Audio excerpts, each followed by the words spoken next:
প্রধানমন্ত্রীর স্বামী পর্যন্ত যার স্বীকৃতি দিয়েছেন, আপনি ওবায়দুল কাদের আপনি চাকরি রক্ষার জন্য শেখ হাসিনার ইচ্ছা অনুযায়ী কথা বলছেন। বাঙালি জাতিসত্তা আরও অন্যান্য দেশ, পার্শ্ববর্তী দেশে ত্রিপুরায় আছে, পশ্চিমবাংলায় আছে, তারা কি মুক্তিযুদ্ধ করেছে? এই যেটা একসময় পূর্ব পাকিস্তান ছিল বা পূর্ব বাংলা ছিল, এখানকার মানুষ ভাষা আন্দোলন থেকে মুক্তিযুদ্ধে এখানকার মানুষ করেছে, এরা বাংলাভাষী মানুষ। জনগণকে প্রতারিত করে ভাউতাবাজির মাধ্যমে মানসিক আশ্রয় খুঁজছে। আজকেও তাদের বেশ কিছু নেতা এবং আওয়ামী লীগের সাধারণ সম্পাদক ওবায়দুল কাদের সাহেব অনেক কথা বলেছেন, মানে জনগণকে বিভ্রান্তিমূলক কথাবার্তা বলেছেন, মানে বিভ্রান্ত করার অপচেষ্টা চালিয়েছে। সমৃদ্ধশালী হিসেবে গড়ে উঠবে ওবায়দুল কাদের সাহেব।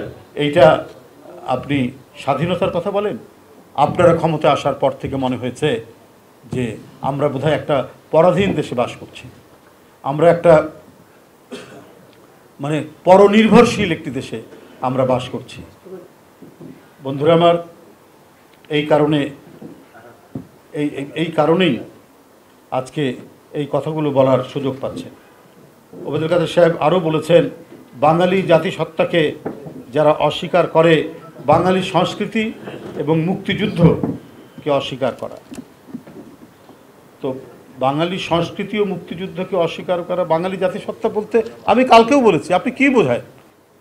জিয়াউর রহমানের স্বাধীনতা ঘোষণা, শহীদ রাষ্ট্রপতি জিয়াউর রহমান মহান স্বাধীনতার ঘোষণা, এটা আপনি বলা না বলার উপর তো কোনো যায় আসে না। আপনার প্রধানমন্ত্রীর কিছু বলা না বলার উপর যায় আসে না। এটা তো ঐতিহাসিক দলিল, এটা একটা হিস্ট্রিক্যাল ডকুমেন্ট।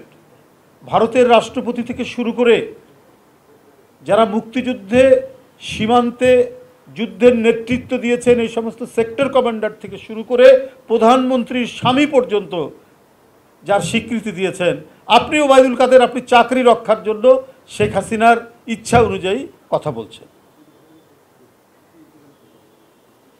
তো আপনার উত্তর কি দিবেন?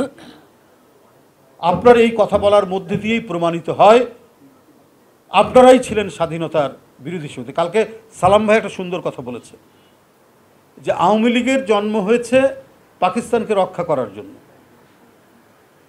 এখন সত্য কথা তো মানে অকপটে তো বলা যায়, পাকিস্তানকে রক্ষা করার অঙ্গীকার তো ছিল আওয়ামী লীগ যখন প্রতিষ্ঠিত হয়,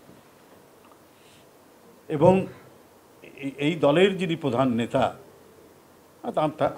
তাকে আমরাও সম্মান করি, তিনি একজন জাতীয় নেতা, কিন্তু তার যে একটি বই অসমাপ্ত আত্মজীবনী, সেখানে 2-3 পৃষ্ঠার পরেই আপনি দেখবেন যে এই দেশ যদি পাকিস্তান না হয় তাহলে একটা মুসলমানও বাঁচতে পারবে না, বা এই ধরনের একটা কথা আছে। তাহলে পাকিস্তান আন্দোলনের নেতা তো ছিলেন, এটা তো মানে অস্বীকার করা যাবে না, এটা তো অসত্য কথা নয়। সেই সময় তৎকালীন রাজনীতির বাস্তবতায় ঠিকই ছিল। এখানকার বিশেষ করে মুসলিম যুব সম্প্রদায় পাকিস্তান আন্দোলন করেছিল সেই সময়, শেখ সাহেবও সেই আন্দোলনের ছাত্রনেতা, এটা তো সত্য কথা।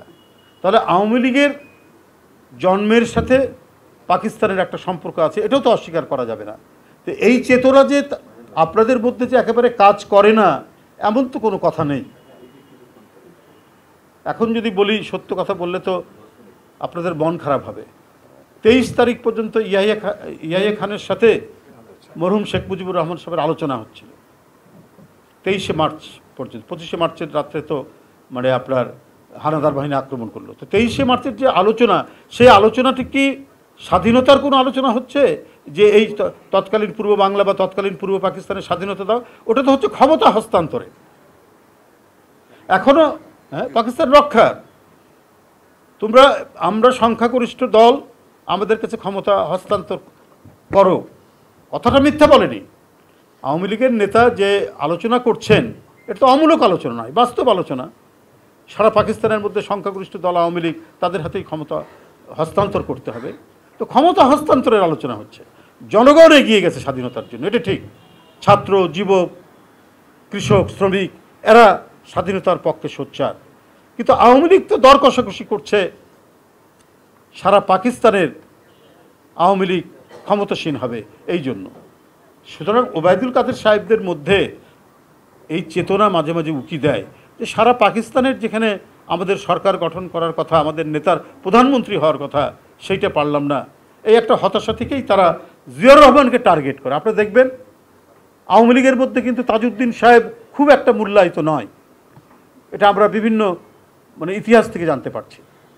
যারা স্বাধীনতার জন্য মূল দায়ী তারা কিন্তু অপমানিত আওয়ামী লীগের দ্বারা, যেমন তাজউদ্দিন সাহেব ঠিক তেমনি জিয়াউর রহমান, শহীদ রাষ্ট্রপতি জিয়াউর রহমান। এত বড় ঐতিহাসিক দায়িত্ব যিনি পালন করলেন,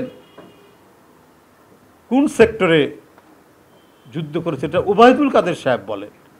আপনি কি করেছেন? আপনি যান সিলেটে, আপনি যান রৌমারীতে, এমন এক অকুতোভয় মুক্তিযোদ্ধা যে তৎকালীন আজকের যে বাংলাদেশ তার একটা সীমান্তের পাশের একটা বড় অংশ স্বাধীন রেখেছিলেন রৌমারীতে।